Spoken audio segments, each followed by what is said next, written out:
Family, and welcome back to another episode of the Organize My Thoughts podcast. On today's episode, we're going to be talking about information hoarding. And I know you're like, what is that? And don't worry, we're going to go over exactly what it is in this episode. And listen, fair warning, this message might be a little controversial. It might step on your toes a little bit. I might be in your house, down your street. You know, you might be feeling some type of way. But again, the whole premise for this podcast is to get us to a place of executing. And so let's just go ahead and start with a little story time, okay? Everybody loves story time. So let's just get into it. So I talked about my journey of working at Under Armour and, being the youngest person in the creative department. And I had just graduated and I was in this state where I was trying to figure out what direction I wanted to go in. I was in between leading towards being a graphic designer and web designer or a digital marketer. And at the time, it just felt like I had to choose between the two. So I remember going on this whole Google frenzy, YouTube search. I was all up in Google and YouTube University for actually it felt like a couple months where I would just spend each and every single day just trying to learn more about digital marketing, trying to learn more about graphic design. And I was listening to so many podcasts a day. I was listening to honestly 3 podcasts a day. I was spending, all of my lunch breaks, my mornings on Google, learning up how to be a better digital marketer, learning how to be a better graphic designer, learning all of these new skills without actually taking inventory for all the skills that I had already gained.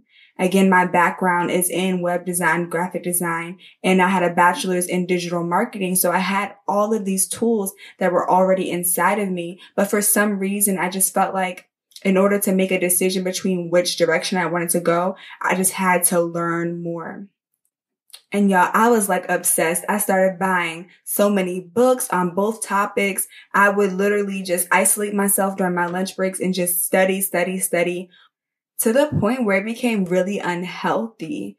I began to have so much information in my head that I would have headaches every day. I would be so exhausted that I couldn't even focus on, the task at hand. And I felt kind of disconnected. It was so much information. Y'all know how it feels to be on Google looking at one thing and then you end up on this whole rabbit hole and then you have all this information in your head and you're like, okay, what do I do with this? And so it got me to a place where I was kind of discouraged because it felt like it was never enough information. It was never enough information to make me feel secure in, the gifts and the information that I already had in order to make something of it or to do something with it. It felt like I was in this competition with myself to have to learn more as much as I could so I could prove that I was qualified to do, what I was supposed to be doing. And at that time, it was starting a business and it was also pursuing a role of a digital marketer in a corporate setting. But as I took some time to just sit back and just really think about, okay, what am I going to do with all of the information that I have learned? I've got notebooks and notes full of all of this information. I've got the latest research and statistics. I've got all of these ideas written down that I could do with all of this knowledge, but I did not move forward on any of it. I sat on all of that information for months. And you know what I did? I just kept learning more. And don't get me wrong, there's nothing wrong with learning, but at some point we have to come to the realization that we've learned enough to do something with what we've learned. I'm going to say it again. We've learned enough to do something with what we've learned.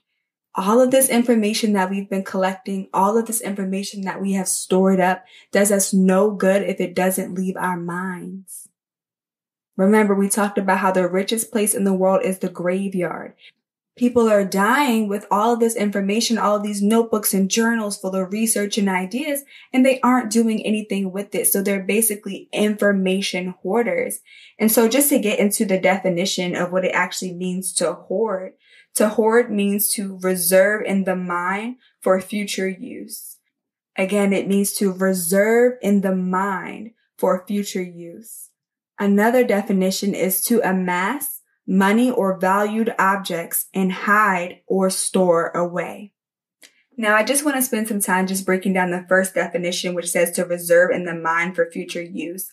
And I want to point out the word reserve because often we think of the word reserve, we don't think of it in a negative context. When we think of something, reserving something, We think of putting it away or, holding it because there's something special there. You might think of like reserved seating, which feels more like luxury.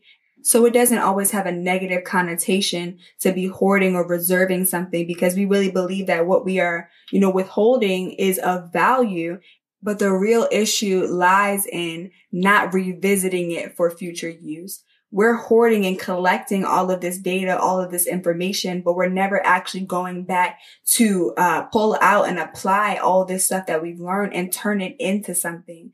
Use it to execute a project. It's just sitting in there. It's just amassing. And it says, the second definition says to amass money or valued objects.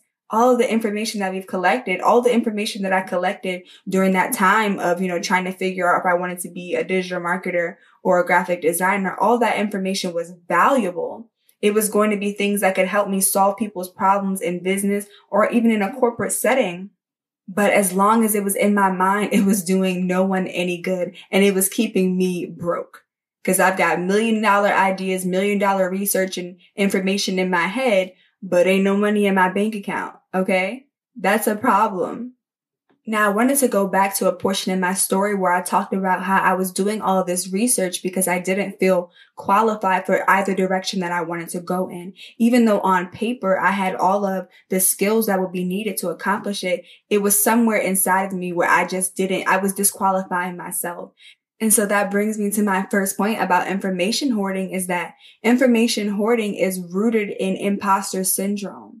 It's not that you need more information or more research to figure out what you're doing or what direction you want to go in. You don't feel that you are qualified to execute this vision. You don't feel that you're qualified for this role. And so you spend all of this time trying to prove to yourself or prove to other people through all this knowledge and information that you've acquired that you can actually do what it is, that you're called to do. But in actuality, you already have what you need. You have enough information in that big, beautiful head of yours to get the job done. You have enough information, enough direction to get started, and you can figure out the rest along the way. It's okay to learn more information as you go, but it's not okay to just sit in a place of, paralyzation and information hoarding where you're not getting anything done. Some of the greatest inventions ever made, some of the greatest businesses ever started were started by people who didn't know anything about the direction that they were going in, but they took what they had and they started. They just got started. Immediately when I was preparing to record this episode, God was taking me back to the story of the parable about the 3 servants in Matthew 25. And it talks about how this wealthy man entrusted his servants with his money while he was going on this trip. And he gave one of the servants 5 bags of silver. Another servant, he gave 2 bags of silver. And then the last servant, he gave 1 bag of silver. And he divided each of those bags into the proportion of their abilities. Now, what stood out to me is that, when the master returned, he found that the one that he gave the 5 bags of silver to had multiplied it. He had, taken that money and made more of it. The second one, he did the same thing. But what stood out to me was that the servant that he gave the 1 bag of silver to dug a hole in the ground and hid the master's money. In other words, he hoarded it. He was reserving it for future use for when the guy returned to collect his money, but he did it out of fear. He did it out of fear because he didn't feel like he was qualified enough to go do something with it. He didn't trust himself with the knowledge. Obviously, if this man had been coming on this trip and he entrusted his servant to hold this bag of money, even though it wasn't as much as the other servants had, he trusted him to carry this money. Yet the servant still did not feel qualified in order to do something with the money that he'd been given. It sounds like this servant was operating in, imposter syndrome, where he did not feel again that he was qualified to manage, his master's money. And so a lot of us who struggle with imposter syndrome do the same thing. We take, what we've been given. We take, in this case, what we've been learning, all this information, and we bury it. We're not burying it in the ground, but we're burying it inside of our journals. We're burying it inside of our notes. We're burying it on all these Post-it notes all over our wall, but we're never actually doing something with it. So now it's time for us again to take all this information and uncover it, Take it out of where you have buried it and do something with it. You have to start. When the servant came back to his master and the master asked, what he did with the money, and he told him that he buried it, the master was furious. He was like, why didn't you at least take my money and put it in the bank so it could gain some interest? In other words, why didn't you do something? Why didn't you do something with what I've given you? Why didn't you do something with what you already have? And so the master basically tells the other servants to take the one bag of silver that he had given to the servant and give it to the man who had taken his bags of silver from 5 to 10. And then he goes and says, to those who use well what they are given, even more will be given, and they will have an abundance. But from those who do nothing, even what little they have will be taken away. What you have, what God has given you, all of this information, all of this revelation that he's been giving you to start this idea, to execute this thing. Imagine how you would feel if God just took all that away because you were sitting on it. Because you allowed imposter syndrome, the lies of the enemy, to be in your head trying to disqualify you or cause delay in you executing this thing. Imagine if God just was like, okay, you know what? I'm going to take all that stuff that I gave you and just give it to someone else. I know we have all personally felt the frustration of seeing somebody execute an idea that God had given us. And then we're mad and we're beating ourselves up like, dang, like I should have just done something. I should have done that. That's supposed to be me. And it still can be you, because we know that, whatever ideas God has given us, that no one can execute it the way that we can. And so we just have to remember that what we have that's stored in our journals, what we have that's stored in our minds is of value. It's of value, and we need to treat it as such. So now I ask you, what have you been sitting on? What has been in your journal, in your notes, in the back of your mind that you have been sitting on, that God is calling you to do something with? How long are you going to search for information to validate you into doing something that God has already qualified you to do? You don't need any more research. You don't need any more information. You just need to move. He already trusts you enough to place it in your hands. He led you down this pathway of collecting and storing up all of this information so that you can execute. He already trusts you. He already qualified you. He's already laid out your plans. All you have to do is make a step. Joyce Meyer has this amazing quote, and it says, do something lest you do nothing. And honestly, it costs us a lot more sitting on this information than it ever does the risk of just doing something and moving forward in the direction. All you need is a step. One yes is a brick. Brick by brick, yes by yes, you continue to build the vision.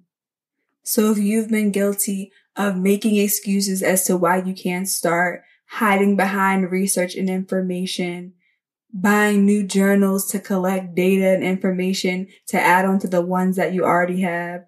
I'm talking to myself now. Your girl loves a good journal from TJ Maxx or Target. Okay, let me get back to it. If you find yourself just saying any of those things or being in any of those places, then it's time to stop information hoarding. You are sitting on money, my darling. Sitting on money, sitting on someone's breakthrough, sitting on the next big thing. Okay. So now your question is like, okay, that's me. You caught me. So how do I get out? How do I stop information hoarding? Well, I'm glad you asked. Okay, that was corny, y'all, but for real, here are the steps. Just 2 simple steps.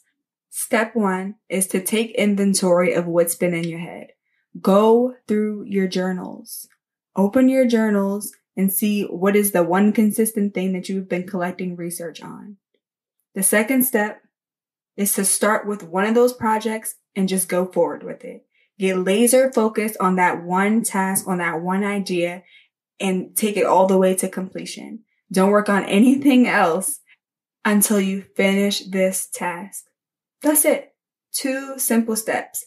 Take inventory of what's been in your head, pick one project, and go forward with it.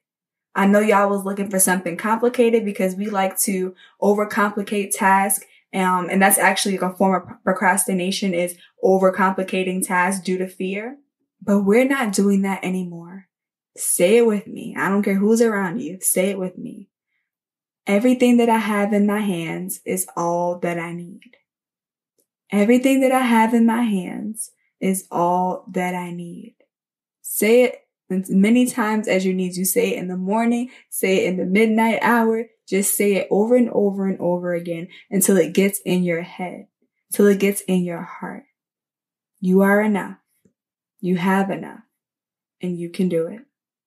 This wraps up another episode of the Organize My Thoughts podcast. Thank you all so much for listening through. Make sure you take a second to hit the subscribe button and leave a rating or review below so that more people can find the show. That is it, and I will see you all on the next episode.